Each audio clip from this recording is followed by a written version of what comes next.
there's nothing that could take you away from that state of enlightenment. And there's nothing that could enhance it or lessen it, because it is all, it is everything. I am Serena Dyer, and you are listening to the Lifestylist Podcast. We are back in the saddle again, guys. It's episode The Knowing, Lessons Learned When Wayne Dyer's Your Dad with Serena Dyer Pisoni. Know that you can find the show notes for this episode at lukestory.com/Serena. Now, to millions of readers around the world, including myself, Dr. Wayne Dyer was the beloved father of motivation. But to our guests Serena, Sage, and their 6 siblings, he was simply dad. When he died suddenly in 2015, the sisters were blindsided by grief and felt totally unprepared to navigate life's challenges and conflicts without his guidance. This experience launched them on an adventure from loss to understanding as they came to realize and metabolize their father's teachings with a new urgency, intimacy, and the power as they applied them to their lives. As their journey unfolded, they realized their father's wisdom, the knowing, was embedded in their DNA, as it of course is for all of us. In their book, The Knowing, Serena and Sage share how they recommitted to the teachings of their father, and in doing so, created their own evolution of his principles that they teach today. They share the 11 lessons that crack them open and spark their own spiritual journey, which is the basis of this incredible conversation. Here are a few other topics we explore in this chat. How I used to listen to her dad's tapes constantly and how impactful they were, especially in the beginning of my journey. Her dad and my shared appreciation of the Indian guru Muktananda. Her experience of Ram Dass and his relationship with Wayne. How she coped with her dad's death in 2015. Wayne's experience with the controversial Brazilian healer, John of God, the sense Serena had that her dad knew he was going to leave his body, the true definition of coincidence, and then one of my favorite parts of this conversation was when Serena and I broke down some of our favorite quotes from her dad, such as, when you change the way you look at things, the things you look at change, and we don't get what we want, we become what we want, and many more. Why Wayne was so into the synchronicity of numbers, the amazing story of how her dad found his father's grave, what it was like to be one of 8 kids in a spiritual household, what she finds so valuable about meditation and how it helped her get pregnant, tools she uses to overcome anger and resentment, how she coped with the death of her stepson, and finally, Serena shares with us the work she does with endchildtrafficking.org. This is a really inspiring conversation. I think right now, humankind is going through a major portal of evolution and growth. And I think conversations like this are going to be very supportive to all of us, myself included. This episode is brought to you by our friends at Beekeepers Naturals, Eaton Hemp, and Blue Blocks. You'll learn more about them later. If you find this episode inspiring, please, as always, share it with a friend or someone that you love. And with that, I will introduce to you Serena Dyer Pisoni.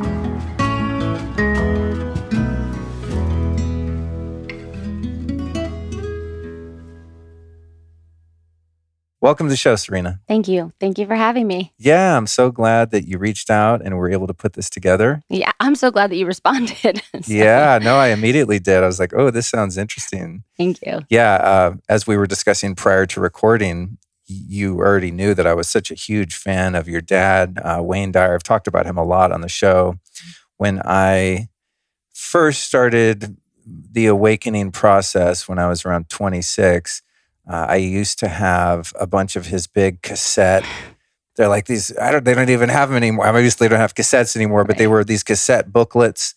Right. They weren't audiobooks. Some maybe were audiobooks. Some were just talks, like collections of lectures. Right. And he was and is one of my favorites. And I loved his ability to put esoteric teachings like the Tao Te Ching and other teachings in very practical, everyday terms that a numbskull like me could understand and actually apply to their life. So yeah, when you reached out, I was like, oh, this will be interesting. And then I listened to and read your book, and it's absolutely fantastic. Thank you. I'm stoked to chat with you about so many things. Well, thank you. So the book is called The Knowing, 11 Lessons to Understand the Quiet Urges of Your Soul. So the first thing I want to ask you is, what is the knowing? The knowing is the part of us that is God, to put it in the most simple terms. But to expand a little bit on that, because it sounds a little woo-woo, there's a part of every single one of us that has infinite knowledge, awareness, connection to all things. And you might think that that is not present in the people that you don't like or in the people that aren't living their highest selves, but it is. It's present in all of us. And the knowing is connecting to that and paying attention to it. It's kind of like having a lighthouse. It's always there. It will guide you home, even in the darkest of nights, the most awful storms. But you have to open your eyes. You have to look for it. And I would say that the knowing is like an intuition, but bigger than that, because it's God. Wow, thank you. Makes perfect sense. Because as you're saying that, I'm like, oh, so it's like intuition, but the knowing is, I guess, more broad than just intuition, because it's the recognition that one is an aspect of God rather than just the intuition of knowing like, I think I should go this way or that way. Right, because intuition is a little bit more, I think, mind-based. It can obviously be soul-based, gut level, but I think intuition isn't always the awareness that something bigger than us is at play here. And I think that's what the knowing really is. Awesome. I love it. Okay, so there's something really interesting that I learned about your dad that I didn't know, that his book, Your Erroneous Zones, was based on the teachings of Muktananda. Were you aware of that? No, not as a kid. Yeah. As I got older, but so it's actually Your Erroneous Zones. Oh, Erroneous Zones. Yeah. Okay. Erogenous sounds like. Did I say erogenous? Yeah. That's so funny because I have erroneous zones written here. Shows where my mind's at. Yeah, erogenous might be in like a different section of the bookstore. But, your erroneous zones, like zones, the places in which you are incorrect. Yeah. And that was his first book, actually. And that book came about for him after an incredible experience that we talk about in the book, but where basically he grew up without a father, and his father had abandoned him when he was born. His mother had 3 little boys. He was the youngest of 3. And his father walked out, and his mother could not afford to keep the 3 boys together. So my dad and his brothers were placed in foster homes or orphanages. And this was 1940. It's the height of the Great Depression. It was not an uncommon thing at that time. But anyway, because of that, my dad grew up hating his father. He grew up full of anger and he wanted to get revenge because he didn't understand how a man could leave his children. And he spent 35 years of his life full of anger. And when he found out that his father died, he went to his grave to piss on it, literally. That's why he went there. And he got to the grave, and he did all those things. He cursed him, stomped on it, maybe took a leak on it.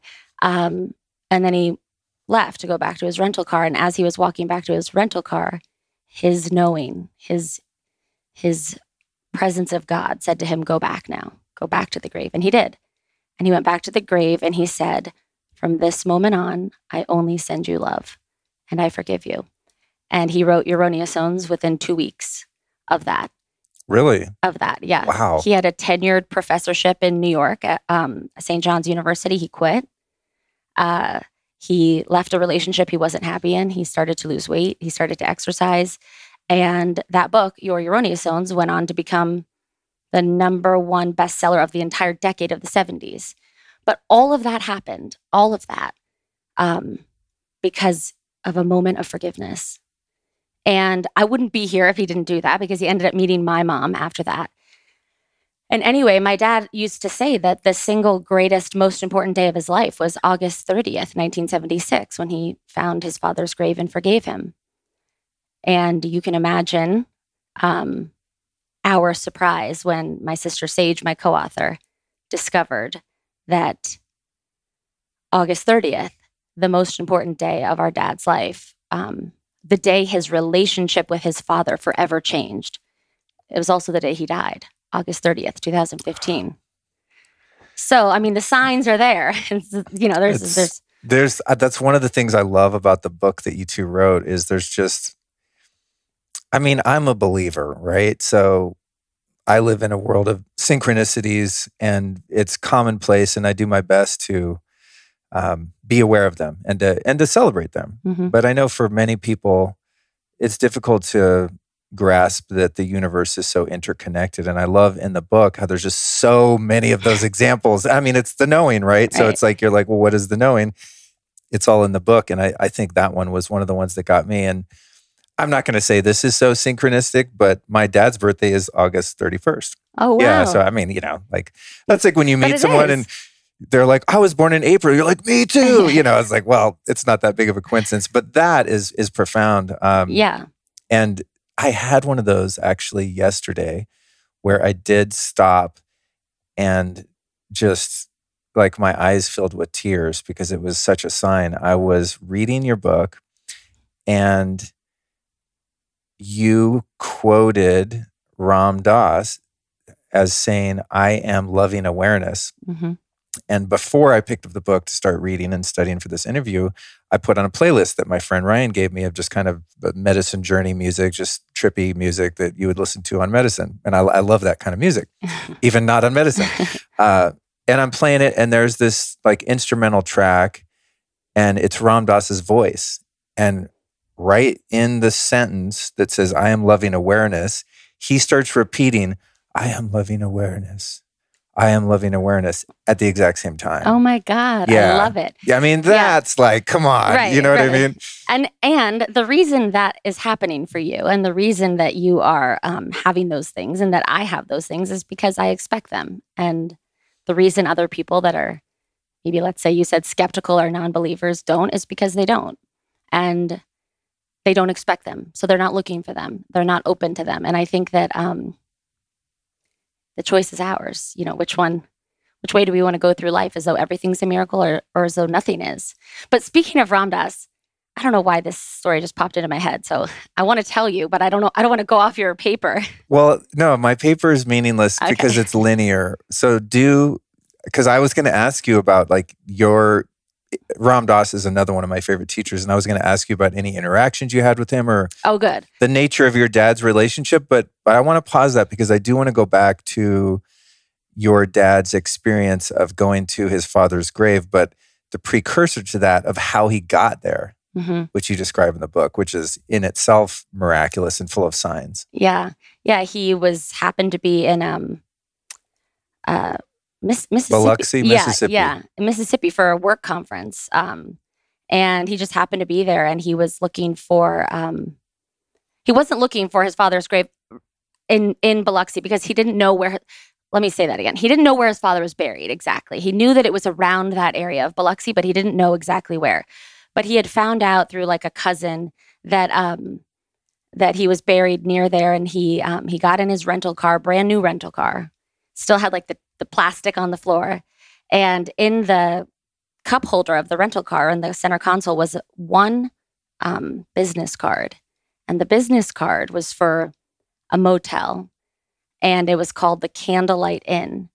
And on the back of the business card was just a little image of a map of where that was. The only thing he knew about his father's grave was that it was buried sort of near the Candlelight Inn. Or that it was near a motel, actually. That's what it is. It was that it was near a motel in the middle of this part of Biloxi. And he called all of these different motels to see if they had a pauper's grave. Because his father, when he died of cirrhosis of the liver at 49. He was an alcoholic. And he wasn't buried with a headstone. So he didn't know. It's not like there was like a location. You know what I mean? It's not like how today you would know exactly where somebody was. But anyway, it was just through a series of crazy coincidences that the business card that happened to be in the brand new rental car had the name of an inn. And when he called that inn, he found out that his father was in fact buried at the pauper's grave in the backyard of that inn, drove there.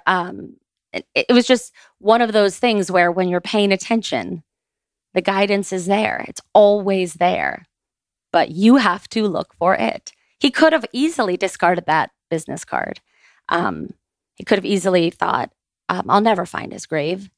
It's written down on some church paper in some church basement somewhere in a state I've never been to before. But he didn't. He looked for it and he found it. And he was being guided the whole way. Had he not spent some time earlier in life looking for his dad too? Always. Okay. Always looking for his Okay, dad. yeah. Yeah. He wanted to confront him. He wanted to know how he could have abandoned him and how he could have abandoned his mother and his brothers. And he was carrying around anger, just pure anger, up until he found the grave. Wow. Amazing. Yeah. All right, so I'm going to skip ahead. Thank you for sharing that. I'm going to skip ahead to Ram Dass. Okay, yeah. So I don't know why this popped into my head. I must have known Ram Dass is probably here right now, and I must have known that you were going to ask me about Ram Dass, and that's why this popped into my head. But when I was younger, Ram Dass lived in Maui for the last, I don't know how many years of his life. And because my dad lived on Maui and we would spend every summer and a lot of the winter time there, I spent a lot of time with Ram Dass. And he had a stroke. So he was in a wheelchair. He spoke very slowly. And so when he spoke, you listened. I mean, he already could get you on the edge of your seat just by his presence alone. But he was just like a silly big kid, really. It's just always laughing, always just sitting there cracking up over God knows what. But anyway, he told us this story about how when he had been fired from Harvard for developing LSD, he went to India. And he went to India to study with his guru, with Neem Karoli Baba. And he had brought with him a bunch of LSD tablets, and he had them in his pocket. And he was in this circle meditating with his guru and a bunch of other people. And his guru looked at him and said, and he didn't tell anybody he brought the LSD. And his guru looked at him and said, "What's in your pocket?" And he said, like, "Oh, it's nothing." And he said, "Give me one." And he said, like, no, you can't. I don't want to give you one of these. He said, "Give me one." He said, "Okay." I just said, I'm nervous to give this to you, but he hands it to him. He takes it. Nothing happens. His guru sits there and nothing happens. About an hour goes by and he looks at Ram Dass and he says, "Give me all of them." And Ram Dass says, like, "It will kill you. I'll kill you. I can't do that." And he says, "Give me all of them." So he takes out all of the LSD tablets from his pocket and he gives them to his guru. And he takes all of them. And an hour goes by and nothing happens. And he looks at him and he says, "When you're already in Detroit, you don't have to take a train to get there." And because I know your story, your experience, I guess that just popped into my head because it's so indicative of what we're all searching for. Whether we're searching for it through pills or alcohol or drugs, or Ram Dass was searching for that nirvana, and he was accomplishing it through his LSD. But when you are enlightened, there's nothing that could take you away from that state of enlightenment. And there's nothing that could enhance it or lessen it because it is all, it is everything.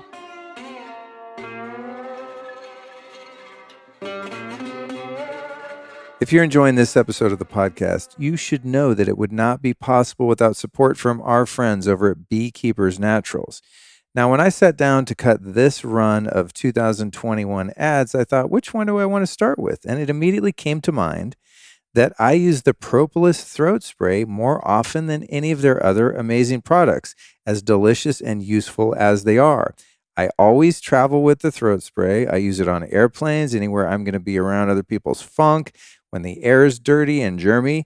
And I also keep it by my bedside to use first thing in the morning when I wake up, especially in dry climates where I get a little bit of a sore throat, or if I'm just feeling like a twinge of a cold or something like that possibly coming on. The Propolis throat spray is not only a powerful natural medicine, but it also tastes delicious. It's kind of like a mild honey flavor. In fact, it's so delicious that my fiance Allison saw me using this stuff so often that eventually she jacked a bottle of it for herself, because there's a few around the house. She's free to do so, of course. And now she's on board with it and she travels with it as well. So it is a family favorite.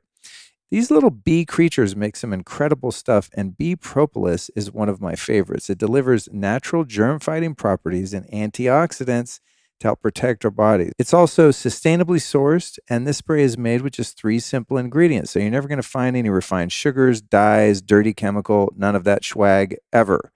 So if you're ready to check out the Beekeeper's Naturals Propolis Throat Spray, here's what you do. Go to beekeepersnaturals.com/LukeStory. That's beekeepersnaturals.com/LukeStory. The spelling is BeeKeepersNaturals. Beekeepersnaturals.com/LukeStory. And if you use that link, which of course is also easily clickable in the show notes for this episode, you're going to save yourself 15% off.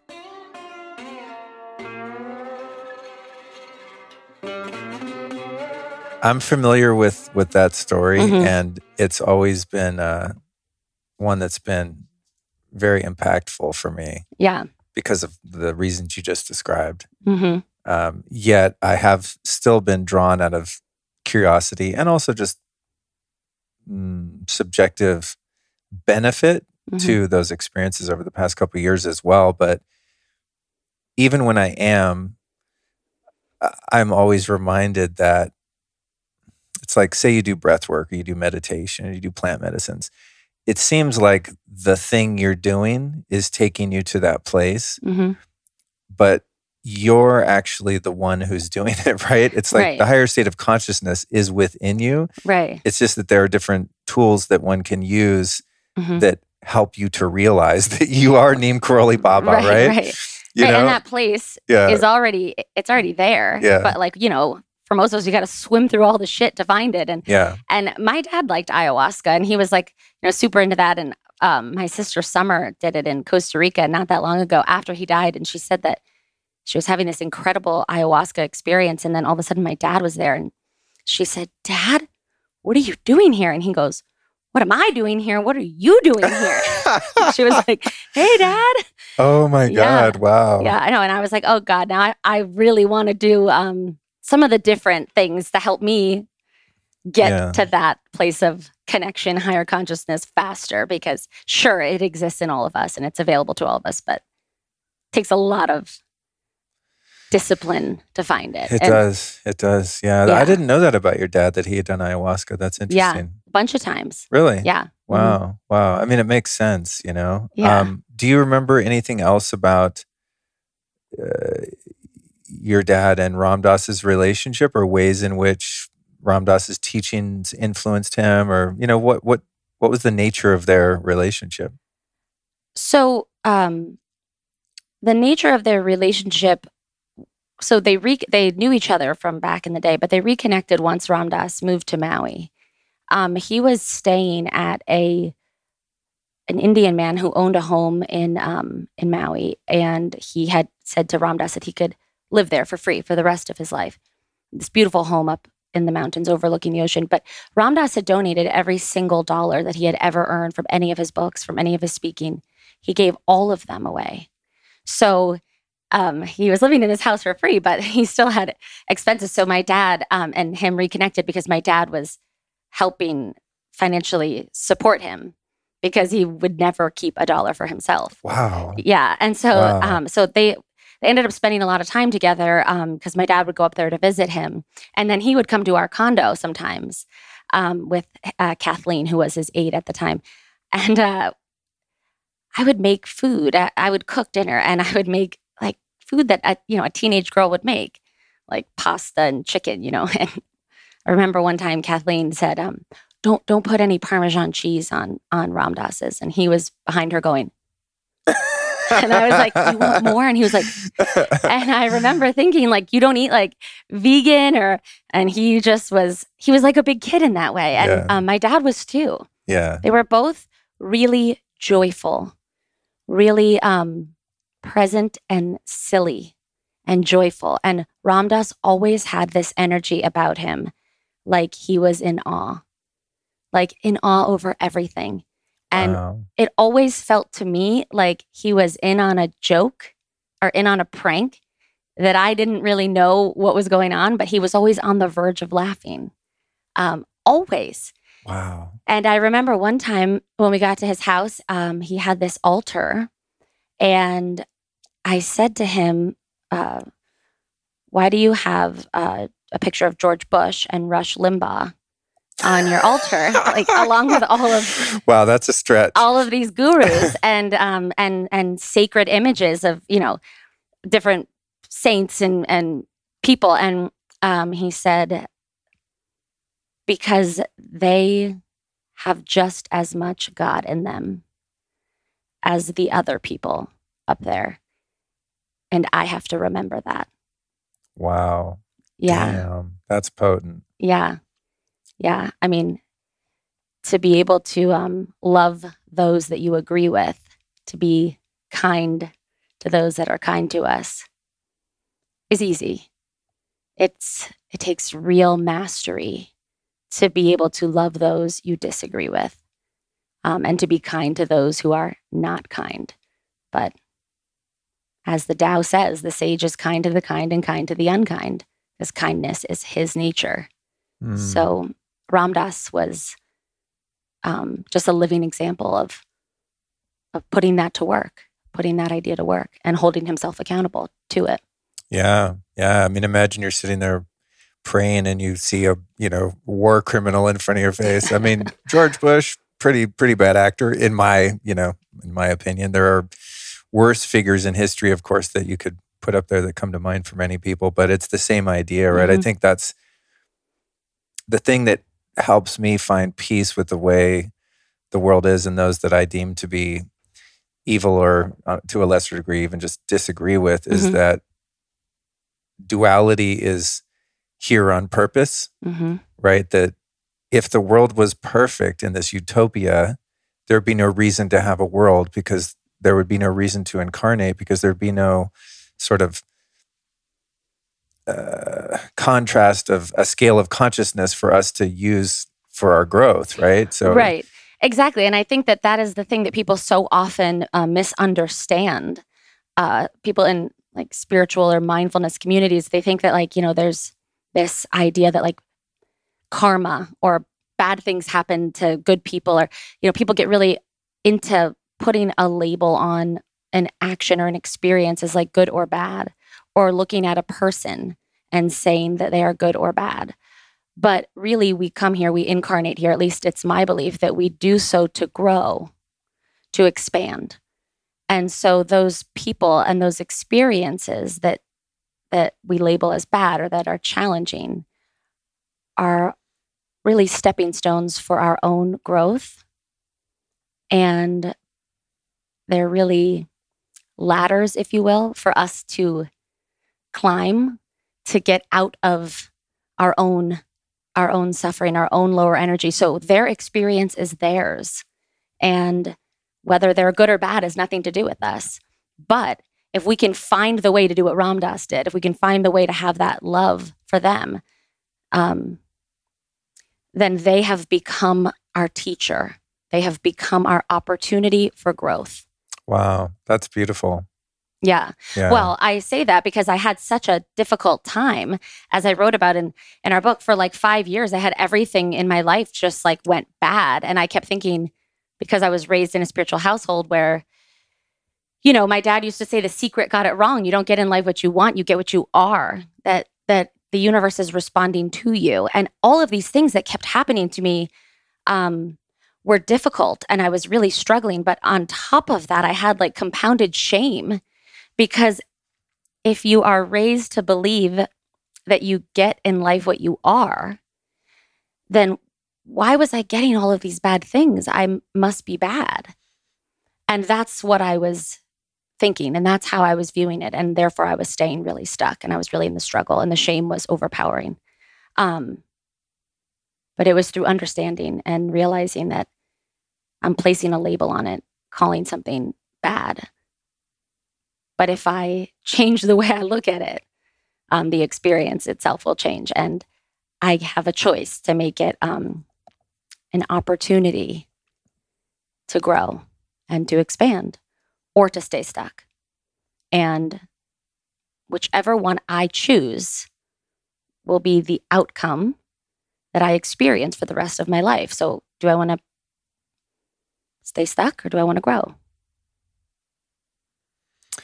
I want to talk about something that could be potentially a little controversial. Uh-oh, let me take a sip of my tea. No, I'm sure you can get around it. So your dad passed in 2015. Mm-hmm.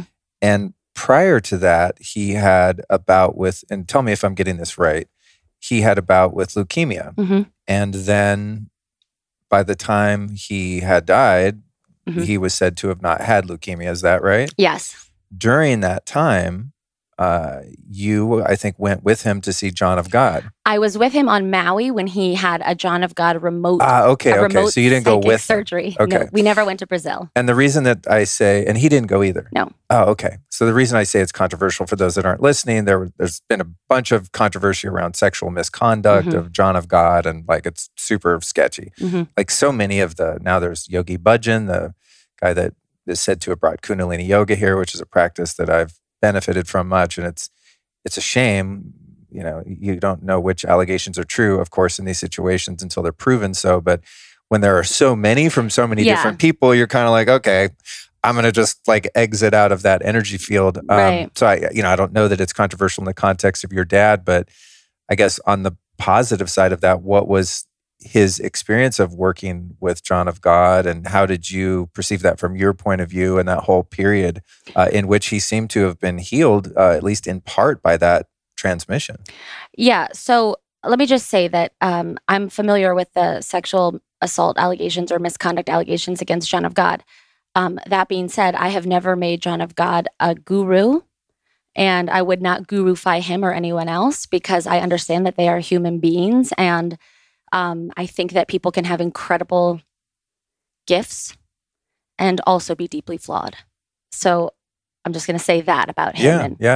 And I believe that John of God absolutely has an incredible gift, despite being deeply flawed, if the allegations are true, and I tend to believe that they are. But anyway, my dad, he had a friend who was going down there. She was an eye surgeon from California, and she was going down to Abidjan. That's a place in Brazil where he has his casa. And my mom had gone. My mom had gone twice. My mom is extremely spiritual. And she is the real leader, and she always was, in the family of all things health and wellness. My dad was like, would follow behind her and just do what she said. But my mom had gone down there. And when she got before John of God, he asked her to sit to his right and to meditate with him and to perform these psychic surgeries with him, alongside him. Whoa. Because when he saw her, I guess he just felt her incredible energy. And so my mom had a really amazing experience there, and she loved it. And she saw for herself miracles happen.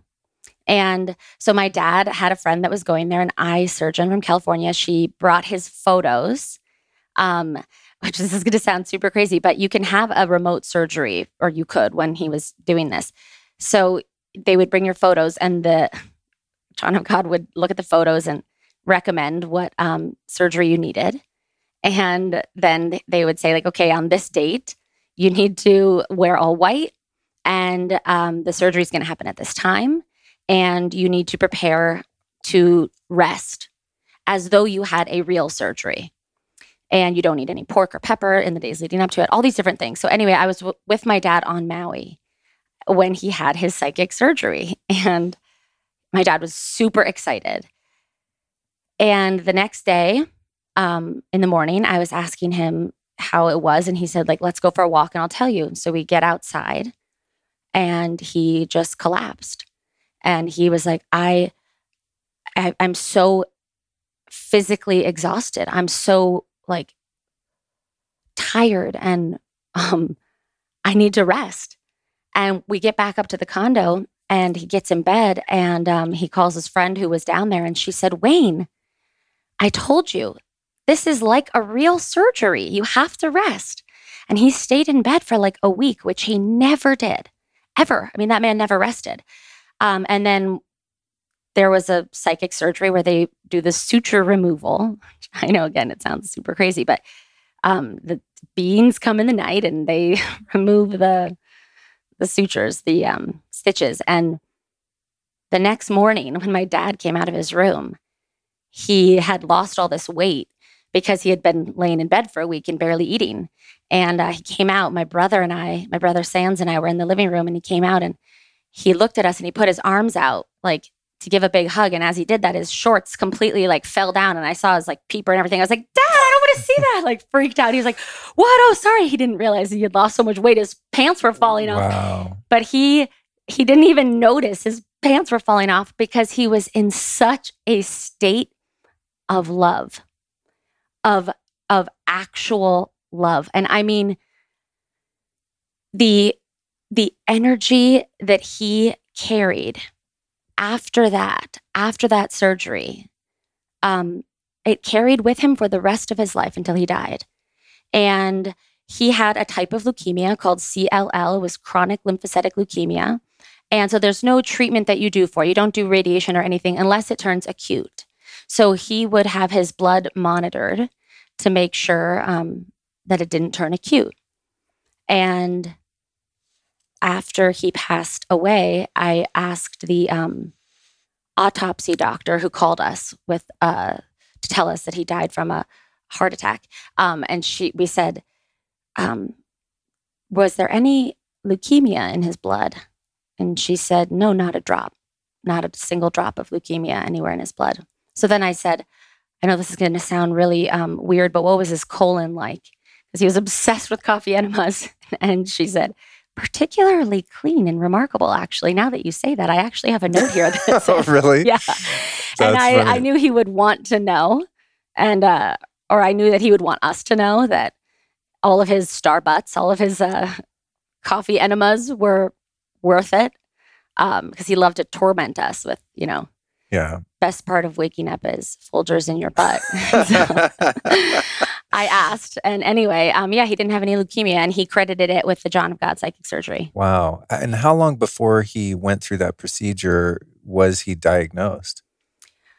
He was diagnosed, I want to say, I want to say 2009 was when he was diagnosed, and just right around there. And he went through that procedure, I'm not sure, 2012 or 13, I think. Mm-hmm.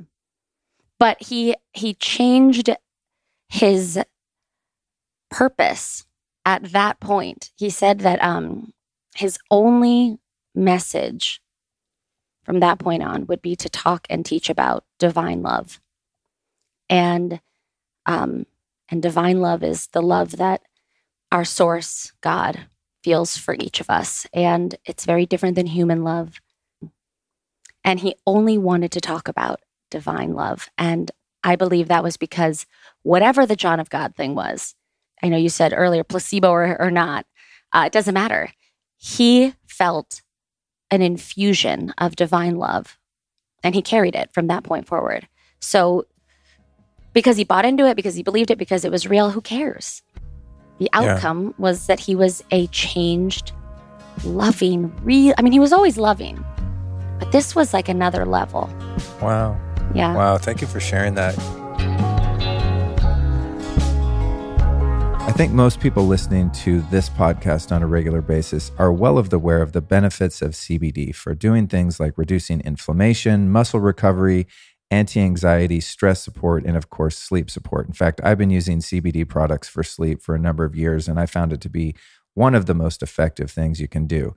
The problem is that the CBD market is very saturated and there's lots of noise, so it's tough to find a reliable product. That's why I'm behind Eaton Hemp, because their CBD is USDA certified organic. In fact, they were one of the first on the market to produce CBD in this way. And this is really important because the hemp plant is a phytoremediator, which means it sucks up all the nutrients from the soil. Now, the problem with that is it also sucks up all of the toxins and heavy metals. So if your CBD is not grown organically, you're actually getting a concentrated shot of metals, pesticides, and any other junk that happens to be in the soil. And many people aren't even aware of this. Now, if it's organic, you get all the goodness of that clean soil. Eaton Hemp CBD is minimally processed and infused with their own organic hemp seed oil grown on their farm in upstate New York. So I love this product. I use it every day. They have a really strong version that is absolutely incredible for sleep. If you're ready to check it out, it's super simple. Go to eatonhemp.com. That's EATONHEMP.com ONHEMP, eatonhemp.com. And if you use the code Luke, you're going to save 20% off. That's Luke for 20% off at eatonhemp.com. Yeah, I've always been enamored, going back to Muktananda, the name I mentioned earlier. When I was about 8 or 9, I went to his ashram in Oakland with my mom. And so anytime I hear his name, I'm like, tell me more. I'm so fascinated by that because it was really impactful. And throughout my life, I seem to be drawn, if not enamored, with gurus that have powers, that have cities, that are able to do things that are outside of the realm of our linear material experience. And what's so interesting about them, including John of God, and that was on my kind of vision board for many years. I got to get down to Brazil, and I thought maybe he could fix my back. And then when I saw videos of him like putting stethoscopes or hemostats like down people's throat and stuff, I was like, I don't know if I can handle that. Yeah, with no numbing, right? Yeah. But with all of these, and Satya Sai Baba from India, who I went to see in 2004, who after he died, there were all these accusations of pedophilia. And I mean, there's some of the stories are just horrific. And you're like,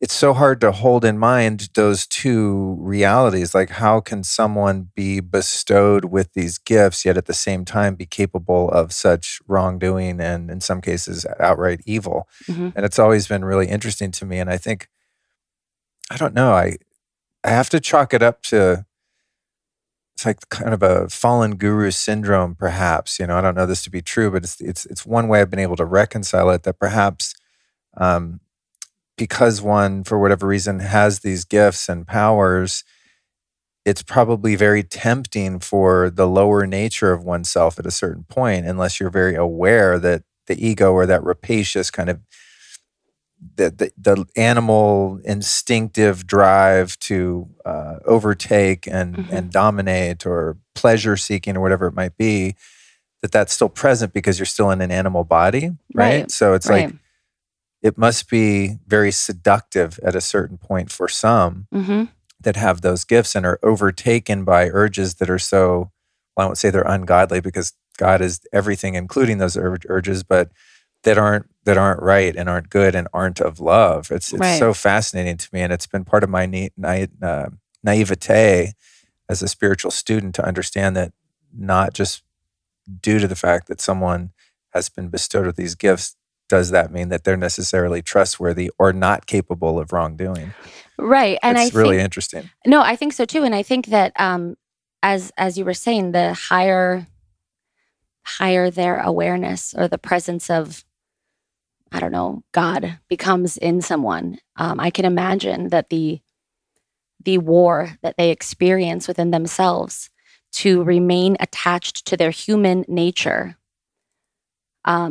becomes bigger, becomes more present. So in other words, the more they rise, perhaps the more they reach to the bottom to I don't know, maintain some level of human experience. It takes, I would imagine it would take somebody really Christ consciousness level to be in a human body and not be impacted by that. Yeah. It's an interesting phenomenon in the human realm. I've just always been like, that's so weird. It's such a contrast, right? know? But I think it's another way of looking at that is there's so many people that are in recovery that are former addicts, or that are addicts that are in the spiritual community, and I think it's they had a war within themselves. There was a part of them that was aware. There was always a part of them that was aware that they didn't need these substances. For most people, for most addicts, myself being one of them, that we didn't need these substances. I didn't need alcohol to fix what I was feeling. And I knew it wouldn't heal me or bring me closer to where I wanted to be. But even though I had that loving awareness, I still had my feet dragging on the ground. I still had the human nature, which was to want to numb, avoid, punish, shame, hide, all those things. So I think, in other words, there's a lot of people that are in recovery that are in the spiritual community because, they've got one foot in each door. Yeah. Well, there's a gift in it too, you know, Mhm. when you've been down to the depths of hell. For some, not for all, but I guess those of us that make it out, there's a level of empathy that's possible when you experience the suffering of others, Mhm. right? Because you you remember. I mean, hopefully we Right. always remember, right? I do my best to remember those times in my life. I mean, not to dwell on them, but to keep me down to earth and humble, you know, Right. that I'm feeling good, I have a great life, but it wasn't always this way. There was a Right. time. But I love what you were alluding to there in that still small voice, that even when you're in the throes of something like addiction or any kind of other self-destructive behavior, that there still is that higher self part of you. Mhm. And for me, it was like toward the end there, before I got sober, it would, in an uncomfortable way that I didn't want to happen, it would kind of nudge me and be like, hey, there's another way. Mhm. You're better than this. You have potential. Like, you don't have to live like this. And I was like, Mhm. shut up, shut up, shut up. Right. You know? Another drink. Yeah, yeah. And eventually, which I didn't realize until at least 22 years after the fact, but a mushroom journey that I had intended to be an escape, Mhm. another night of party and just take whatever's around. That voice became so loud that months following that, I elected to put myself into treatment, and been sober ever since. That's 24 years incredible. later, yeah. But it was really like the sadness of my higher self and its potential, letting me know that it was there, and that it was possible for me to actually have a real life and to Mhm. do something with myself and make a contribution and not be someone who is a detriment to those around me and Right. myself, you know? Right. And the thing is that, you probably thought that the mushrooms were needed to find that voice, but they were just a vehicle because the voice was always there.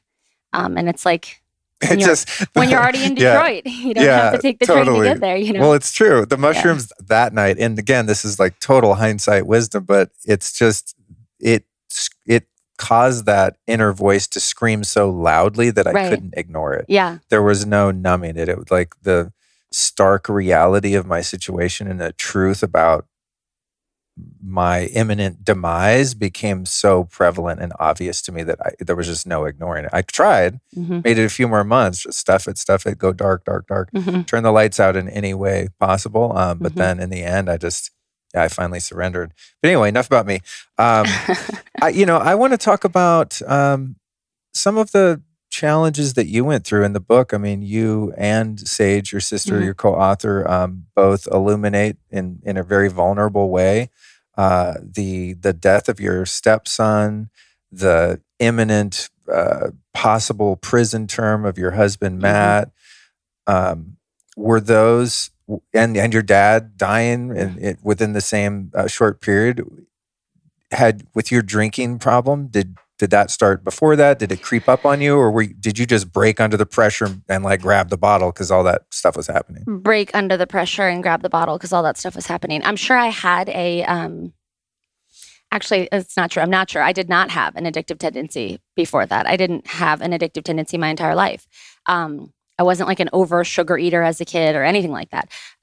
But when everything in my life that I felt good about, that I felt like safe in, when it all kind of just got yanked out from under me, like when my dad died, my husband was indicted. I had 3 babies in that time, so I gained a lot of weight. I had weight to lose. So superficial level, but still, we're all, I could be very vain.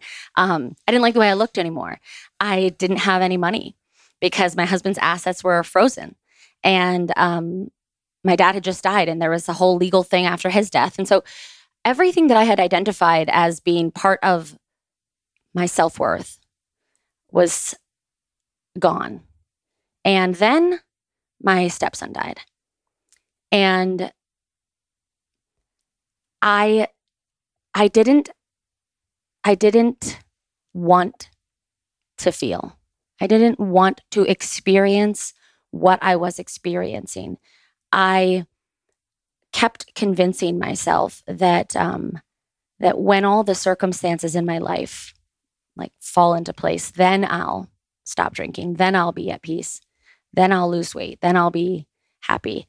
I was raised to know it's the opposite, that I will be at peace and then the circumstances fall into place. I was raised to know that, but I was consciously abandoning it because I didn't want to be responsible. I didn't want to have to do the work. It's a lot easier to look around you and blame and it be somebody else's fault, or I am this way because this happened to me, or I am having this behavior because I have this occurring. It's so much easier, but painful and longer to look outside of yourself and find a million reasons to justify why you're doing what you're doing. It's so much freer, more freeing, but harder to go within, to find the peace, to find, the inner Tahiti. It's so much more freeing to find that inner Tahiti, even when everything in your life has shit the bed. But it takes a sense of being worth it. And I didn't have that. I was really just carrying a heavy coat of shame.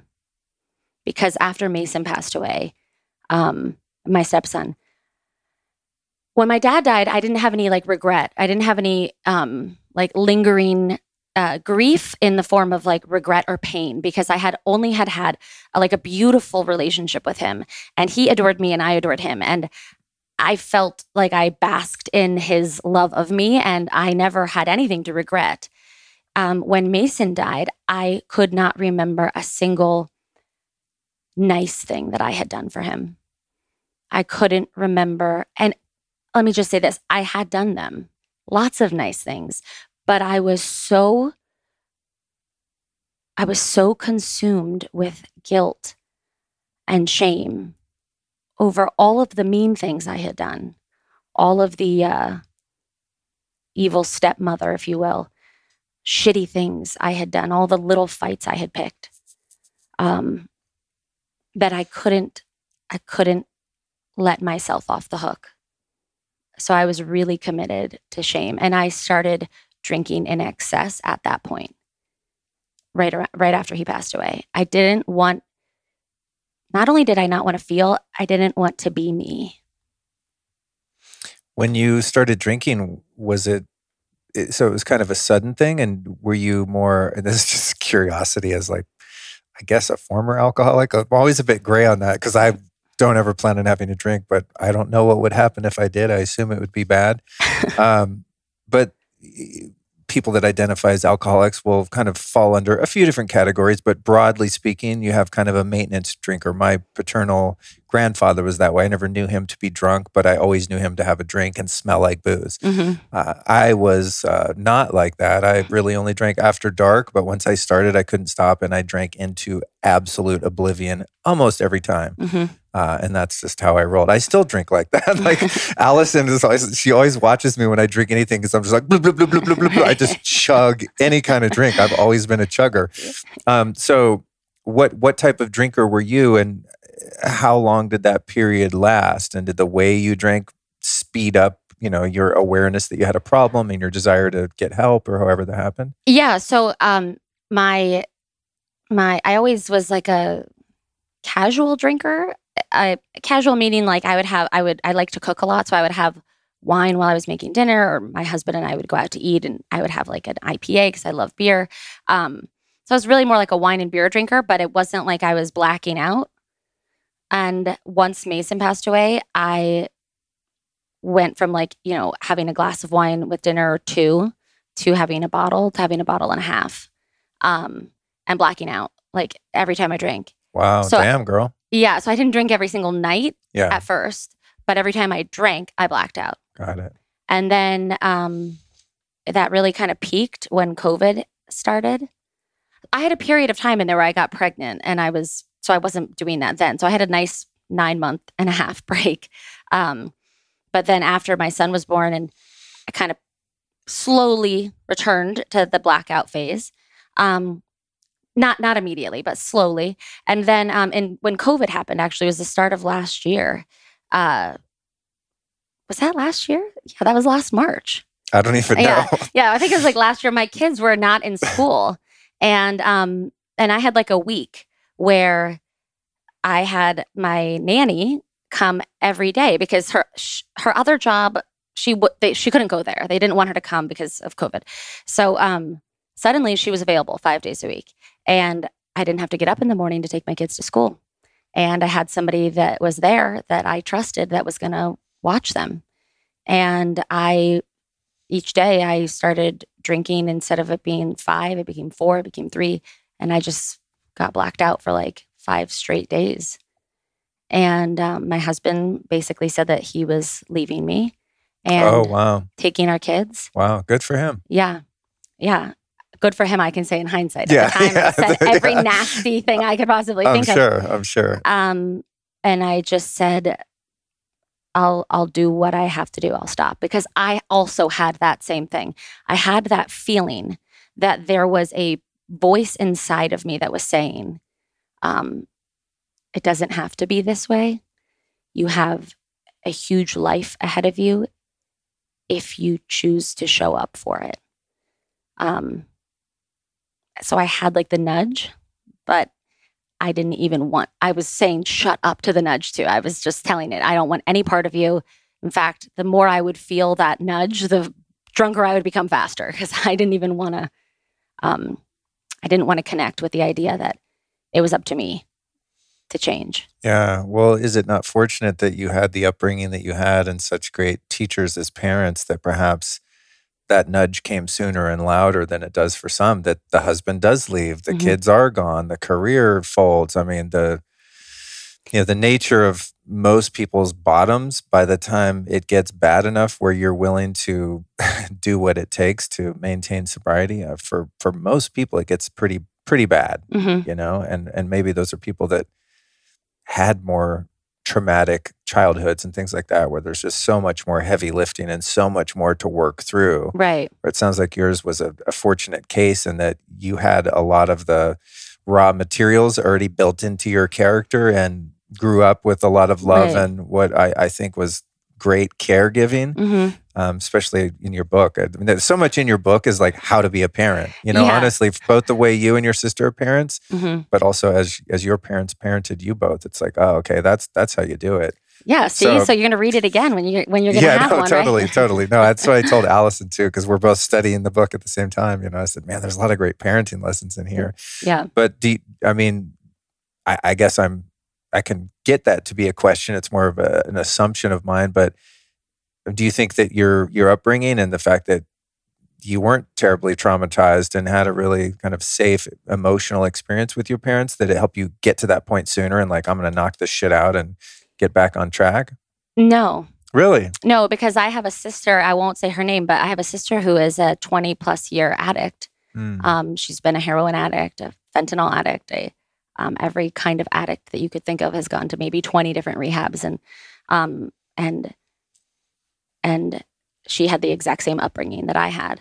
Wow. So I don't think that your parents can absolve you of any addictive tendencies. And I don't think that they can be to blame as much as we would like to think they are. I think that it is a choice that we make in response to whatever trauma or experience we have. But when we look at other people's lives and we say, well, they're this way because their parents did this or that, we're kind of taking the responsibility off of themselves. And the only freedom, the truest form of freedom, is taking responsibility for everything that shows up in your life. So that doesn't mean that because somebody had bad parents, they're not to blame, right? They're not. But it really does actually mean that they're not to blame, because I don't think that I think I had a shorter experience with my alcoholism or addiction or whatever, because I don't think that it is actually my tendency to be an addict. I think that it was my way of responding to my trauma. Right. That makes sense. Yeah, and I think that for other people, I'm sure that have had really bad parents, it's easy to say. Not easy, but it's comfortable to say that I am this way because of what happened to me. And I'm not saying that that isn't valid, but at some point, you have to find the place within yourself that can heal yourself in order to no longer be tied to what happened to you. And if you continue to look at your parents or your upbringing as the people to blame, well, then they're always going to have all the power over your healing. Yeah, very true. Very true. Well, congratulations on escaping your demise. Thank you. I mean, especially having kids, it's like you see the generational addiction stuff is so prevalent that oftentimes when kids see their parents coping in that way, I mean, that's the way it was for me to some degree. The adults in my life were self-medicating often in many cases. And so I looked around and that's what was modeled. And I said, well, that's how you deal with life. You know what I mean? Right. And also, I think, as you indicated, I was so obviously predisposed to just being obsessive, compulsive, addictive kind of personality. I mean, I still am. I'm still that way. I'm just that way now with healthy things. You know what I mean? But my dad was too. He was really? He was a friend of Bill W. He was a former alcoholic. And I didn't know that. Yeah. Oh, wow. He got sober when I was a little kid. So I have no memory or experience of him drinking. He was never, as you were describing your grandfather, he was never, he was more like your grandfather. He had his drinks, but he was never out of control or drunk.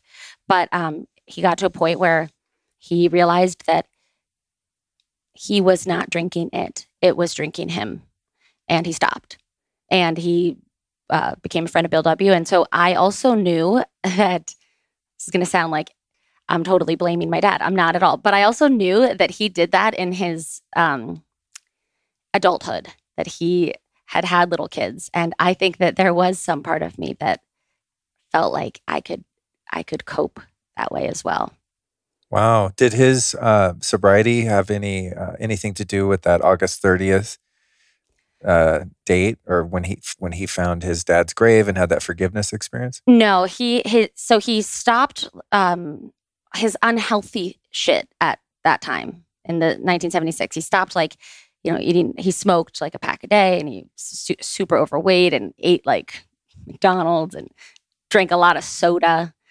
He stopped a lot of that, but he still had, he liked Heineken. He still had his Heinekens. I did too, actually. I forgot about that. Yeah.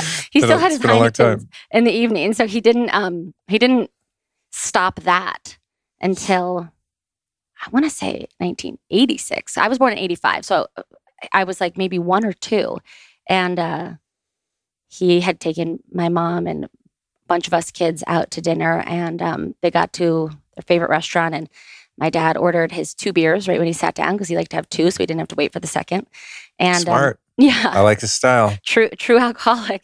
And the waitress said that the night before they had served a minor in the presence of an undercover police officer, and they had their liquor license revoked. And so my dad said, "All right, let's go." And he said, "We're not eating here." And he made my mom, or asked my mom, and to get back in the car with all of my little brothers and sisters and myself, who were all little and in car seats and all that, and drove to another restaurant where he knew he could have his beers. And he said he laid in bed that night, and he felt so guilty that my mom, who had all these little kids and didn't go out to dinner all that often, that my mom's time out was hampered because he had to have his booze, that he never touched it again. Wow. Mm-hmm. Damn. Powerful. Yeah. He had a great level of discipline. I struggled with that. Yeah. The power of love, though, you know, I mean, whether it's for yourself or the people in your life, I think sometimes that's the one thread we're able to hang on to and find just a crumb of willingness. You know what I mean? Oh, that's great. Wow. I for some reason, I didn't know that about your dad. I must have missed that along the way. If you're someone that struggles with quality of sleep or duration of sleep, your problem might just be light leaking in and informing your brain that it's time to wake up, especially that pesky blue light that might sneak through the windows from street lights outside or any devices you have plugged in the room. Fact is, your body needs complete darkness if you want to get great sleep. Now, it's not always possible to adjust the room you're in so that it's completely blacked out. So this company called blueblocks.com has solved that problem by creating an incredible sleep mask called the Remedy Sleep Mask. Now, unlike other sleep masks on the market or one you might just pick up randomly on Amazon, this thing is 100% blackout. So it's like sleeping in pitch black darkness, which is what you want. It's also really soft on your face, very comfortable.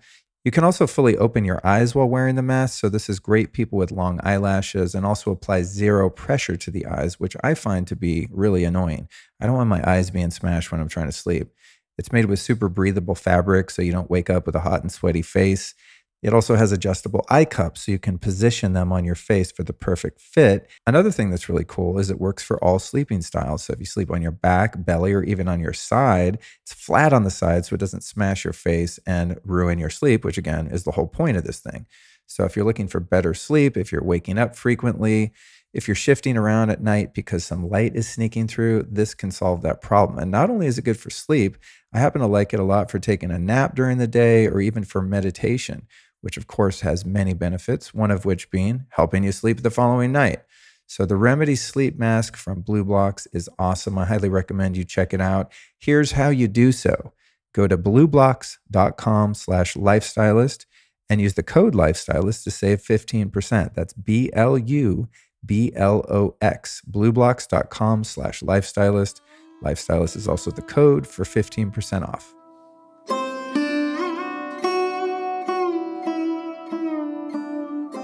I think there's a lot in your book that is so helpful around our perception of death. Mm-hmm. And, your dad's teachings around death, and that this is a round trip ticket. And he seemed to, throughout his life and his teachings, have an awareness that this is not the end of the road for us, but a stop. Mm-hmm. And I think that was something you talked about a lot and did so beautifully. One thing that I wanted to touch on was the sense that you had that your dad on some level knew that he was on his way out, and some of those things that happened that were indicative of that knowing. Yeah, in hindsight, he did. He had some type of, I don't think it was conscious, I think it was some type of subconscious awareness. For example, he had these plants that he was obsessed with. He loved his plants, and he had a lot of plants. And anytime he would go out of town, it would be like, just the number of things that we had to do for the goddamn plants was like just insane. Like they couldn't be watered. They had to be waterfalled. So it meant like they had to be brought in the shower and showered basically because he wanted them to experience a waterfall. He just loved these plants.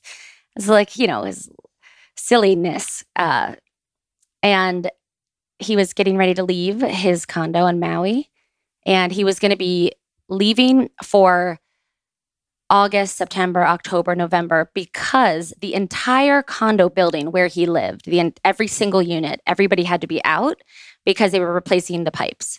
So everybody had to be out. So he was going to be leaving his condo to go to Australia for a couple weeks, then come back to Maui, but go to a hotel. And then we were going to Europe and then back to a hotel. So he would not be in his condo for a while. So his assistant came with the bell cart to collect all of the plants because she was bringing them to her home to take care of them while he was gone for 4 months. And as she gets there, he says to her, you know what, Dee? I don't need the plants. You can get rid of them. You can give them to somebody. And she said, what are you talking about? You love these plants. And he looked at her and he said, where I'm going, I'm not going to need them. And that was the last moment that he was in his home, in his condo, ever on Maui. He left then, got in the car, went to the airport, flew to Australia, did 3 weeks in Australia, came back to Maui, and then died 2 days after he got back to Maui in the hotel he was staying at. So the fact that he said that he didn't need his plants when he loved these plants, I would say that that's a little bit of a sign that he had a knowing. But another example would be that before he died, he had promised each of his children that he would pay for us to go to college or grad school. And he had always done that. So Sage is the youngest of 8. So Sage was just beginning her master's degree at NYU. And he had had a policy for all 8 of his children, for all of our schooling, where at the beginning of the semester, he would ask us to let him know the amount of money that it would be for our tuition, room and board, health insurance, car insurance, that kind of thing. And he would pay for us for while we were in school. And so we would tell him the amount and we would pay for our own education from our own checking account. It was very important to him that we write the check to the institution so that we see how much money it really is. And to be able to budget, to learn how to budget your money, right? And we always did. And all of us always did budget, most of us. And Sage was starting her first semester of her master's degree at NYU, and NYU is very expensive, and living in New York City is very expensive. So he sent her the check for whatever the amount was. And this was in January of 2015. So he died in August of 2015. So he gave her the money for that semester, for January to May. But after he sent her that amount of money, he called her back like a week later, and he said, I'm going to send you the check for the remaining 3 semesters. And I want you to make sure that you budget that. And, this is going to pay for your school. And she said, Dad, why? Like, why would you do that? I don't even want to have that amount of money. I don't feel good being responsible for that amount of money. She felt nervous about it. And he said, because if something happens to me, I want to make sure that I upheld my promise to you that I would pay for you to finish all of your schooling. And because we had a small lawsuit, not between family members, but with somebody else, after he passed away, that money for her schooling would not have been made available to her right away. And it was only because he had taken the steps to send her that check that she was able to finish on time. Wow. Mm-hmm. So interesting. I love the stories, that show that knowing, I find that fascinating. And then sometimes in the book, because it's you and Sage giving your accounts, I get confused about which one it was, but there were a couple other things along that line too. One of them was a text to one of you, maybe it was to Sage, about the long eviction is about to be over and it's the end of phase 1. Yes. Tell us about that. I thought that was really interesting as well. So he, as you said before, he talked about death. He looked forward to it in terms of having an awareness that this was a round trip ticket and that we all celebrate the first leg of that trip when somebody is born, but we don't often celebrate when that ticket is called. And when his mother passed away, and he was holding her ashes, I remember him saying, surely my mother is more than just this quiet dust. And so he, I don't want to say he looked forward to death, but it wasn't something that he feared. It was something that he just understood was part of the journey. And he was in Australia with Sage and Sky's husband Mo, and he sent Sage and Sky a text that said, I am looking forward to rest from this long eviction. Phase 1 is now complete. And he often, because he talked about death, he would refer to this life as phase 1.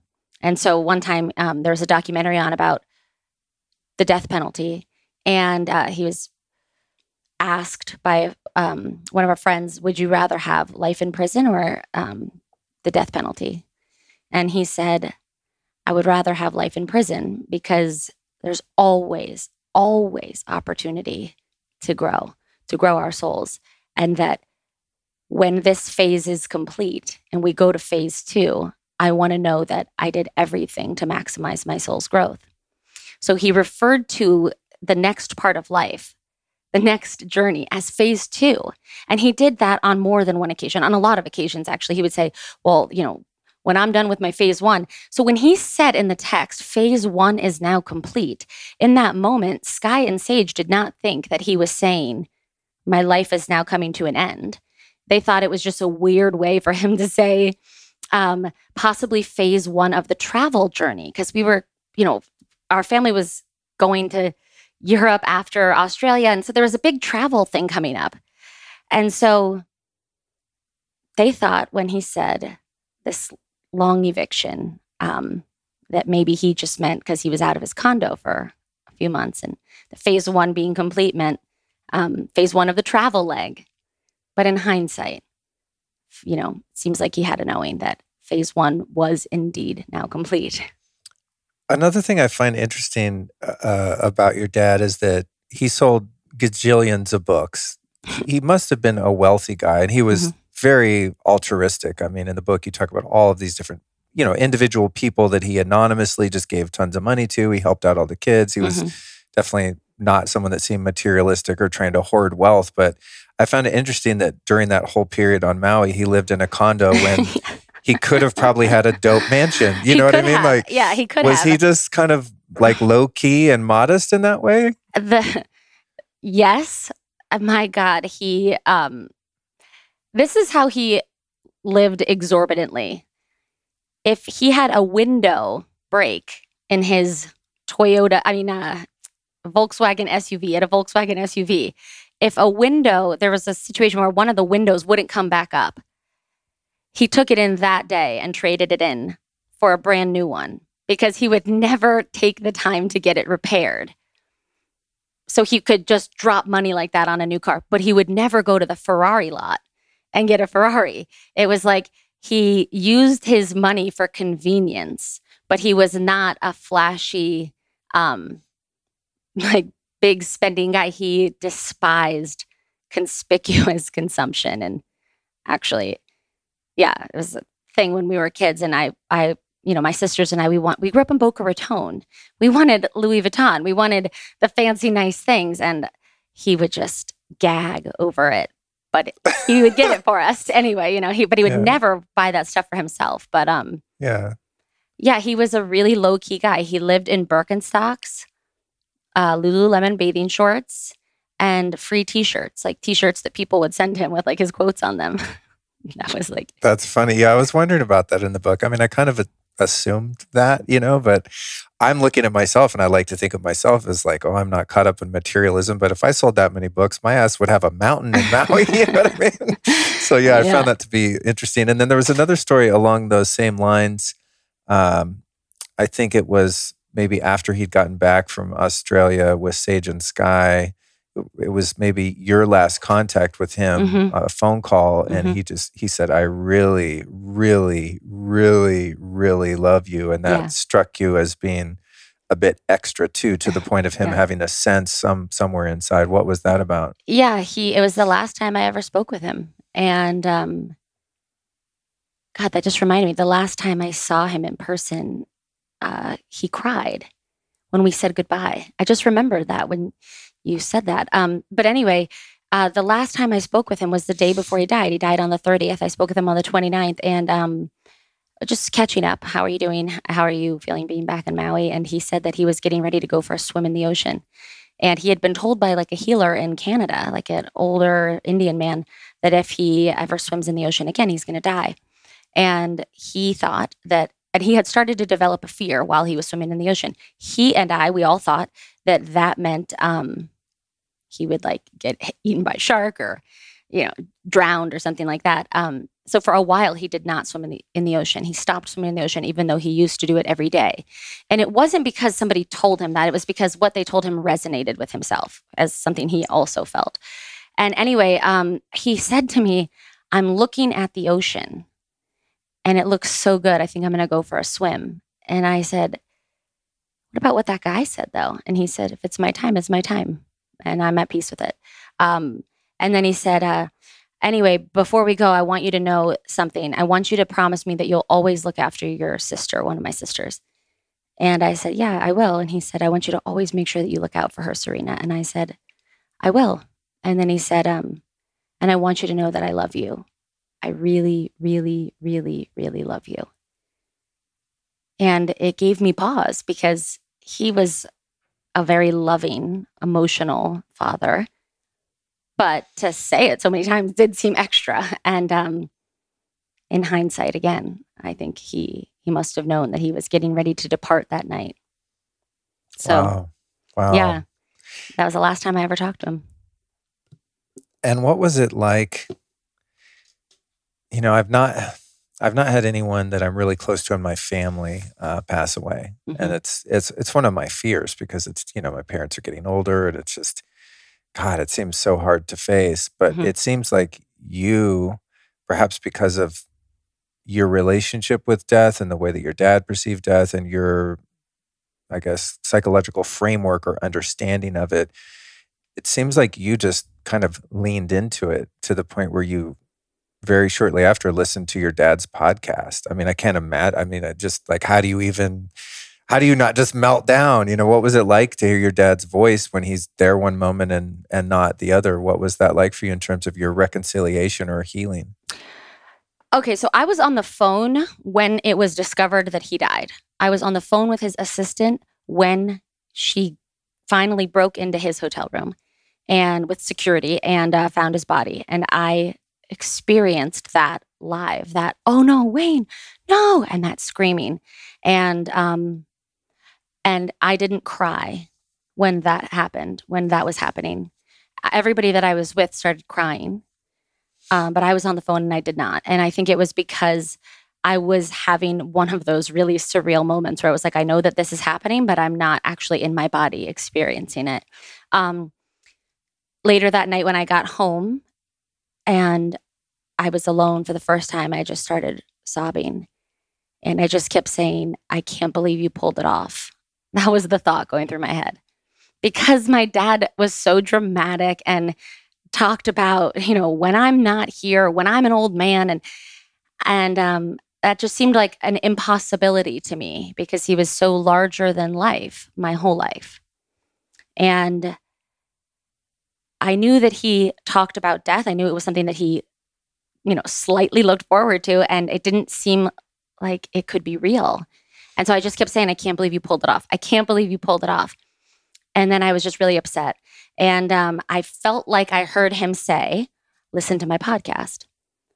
And I was asking him for a sign. I was like, if everything that you taught is real, if all of this is actually real, then I need like a big fucking sign. Like I need like light bulbs to start exploding, like at the very least lights flickering, like something to let me know that what you taught was real and that you are still here. And nothing happened. Nothing was happening. And I was like, you better give me a sign.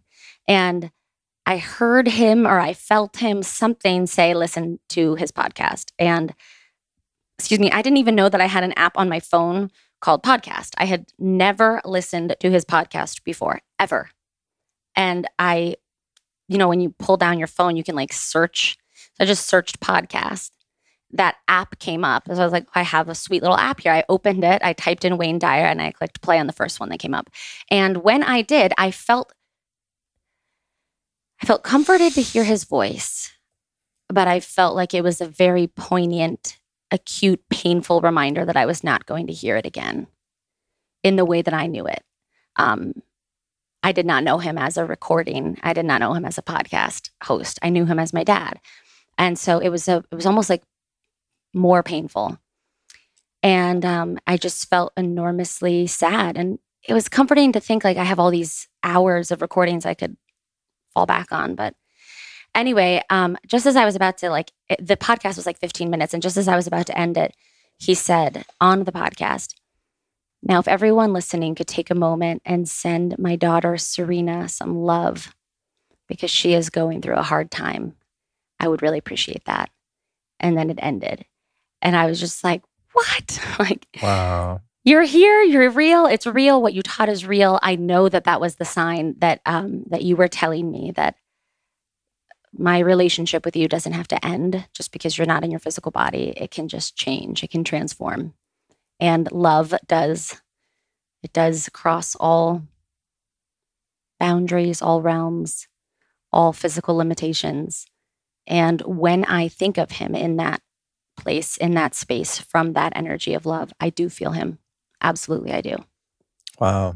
So incredible. Mm-hmm.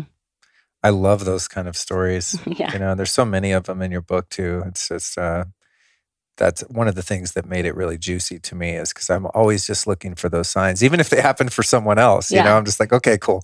I'll keep going. You know, this is real.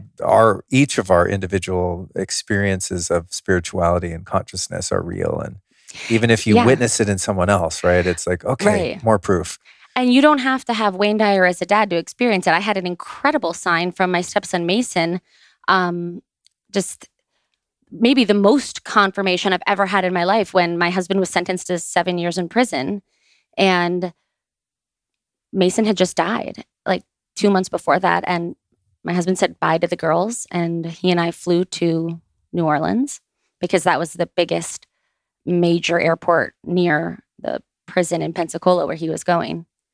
And so he and I flew to New Orleans after saying bye to the girls, after having just said goodbye to his son.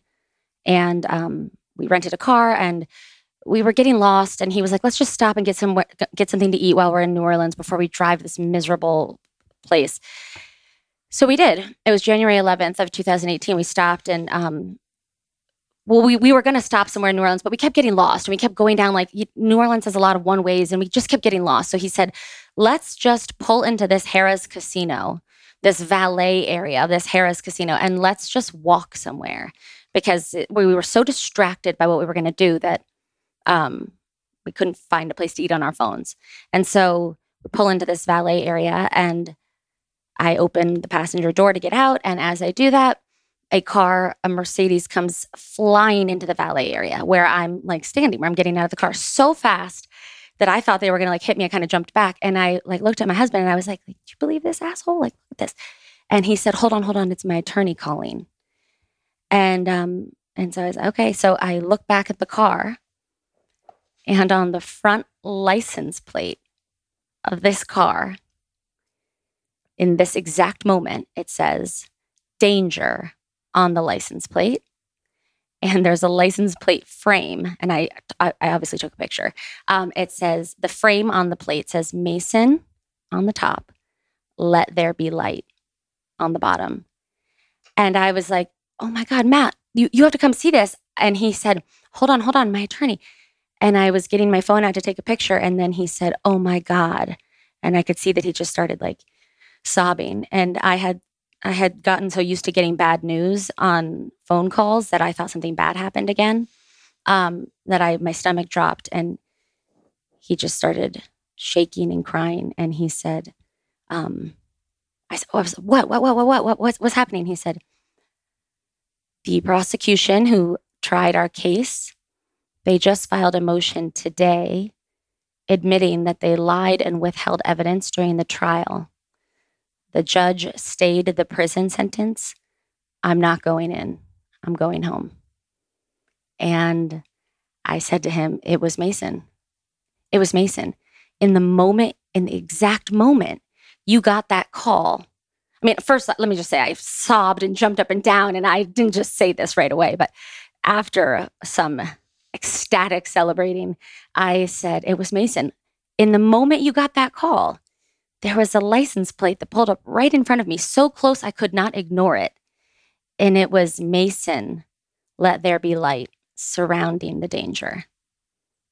I mean, that is a sign that you can't ignore. Crazy. Yeah. I'm so glad you told that story, because that was one that was in my notes that I love from the book. Mm-hmm. I like the ones that are just pretty irrefutable. You know what I mean? Yeah. Like my Ram Dass thing yesterday, I am loving awareness. I'm like, what?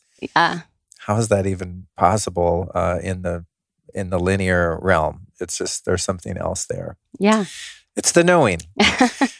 Oh man, there's a ton of other things I want to discuss with you here. Let me find the ones that we have time for that are my very favorite things.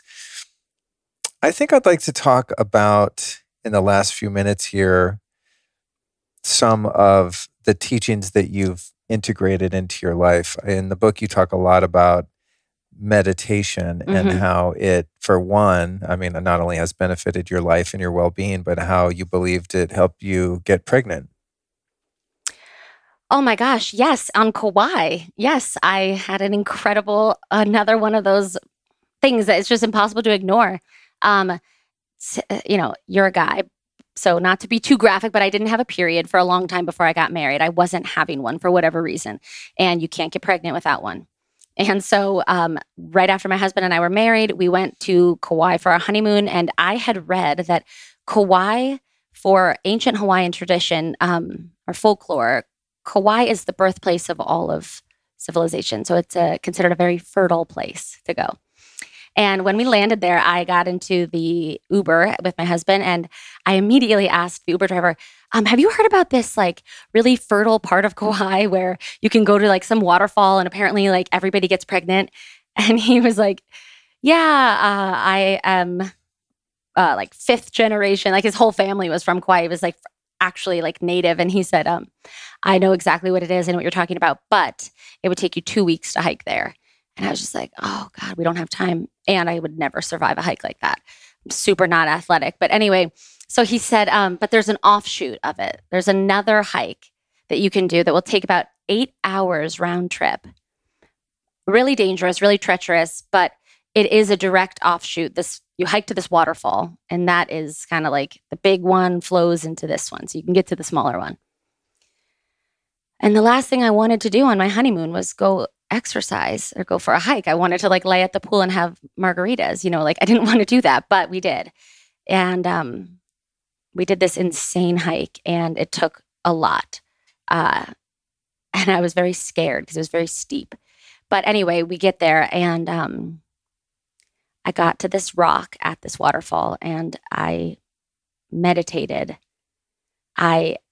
Before I went into the meditation, I asked God if I could please get pregnant, and if it could please be a girl, and that she'd be healthy. And I listed all these things, beautiful and creative, and all these different things that I wanted her to be.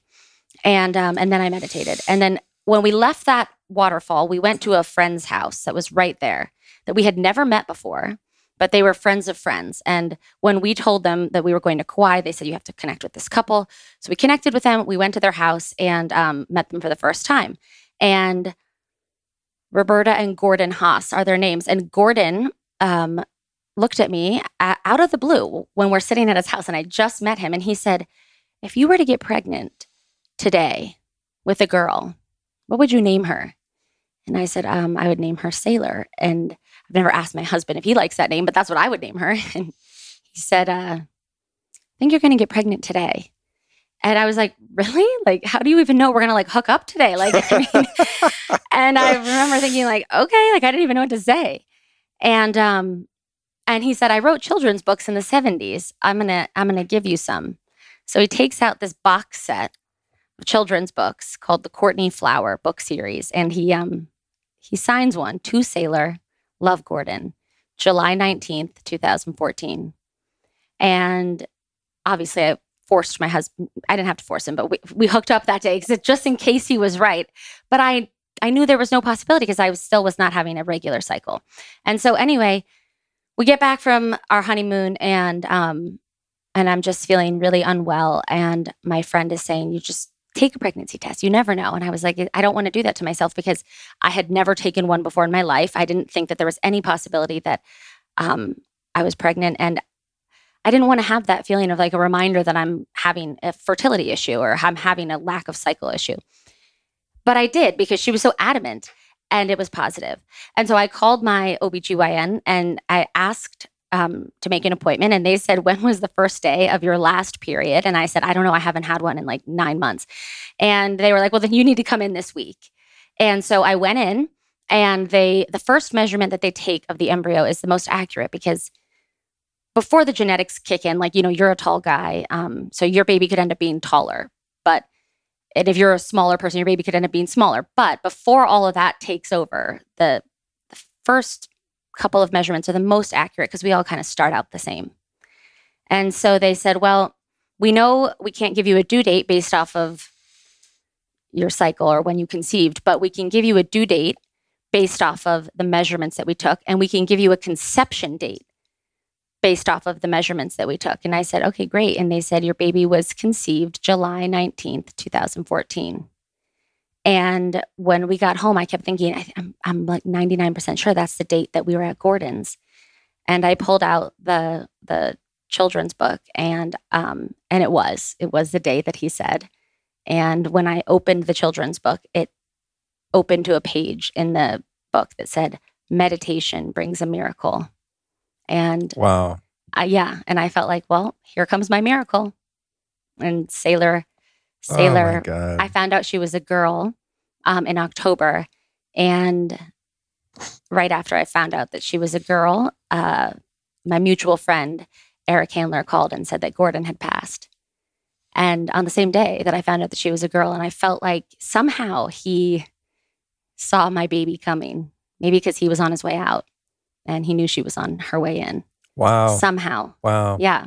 What is it that you say in the book about coincidence? I don't know if it is something you wrote or if you quoted your dad, but people's kind of misconception of what coincidence is. Yeah, we think of a coincidence as like a random happening, but the word coincidence comes from the mathematical term when two angles fit together perfectly, they're said to coincide.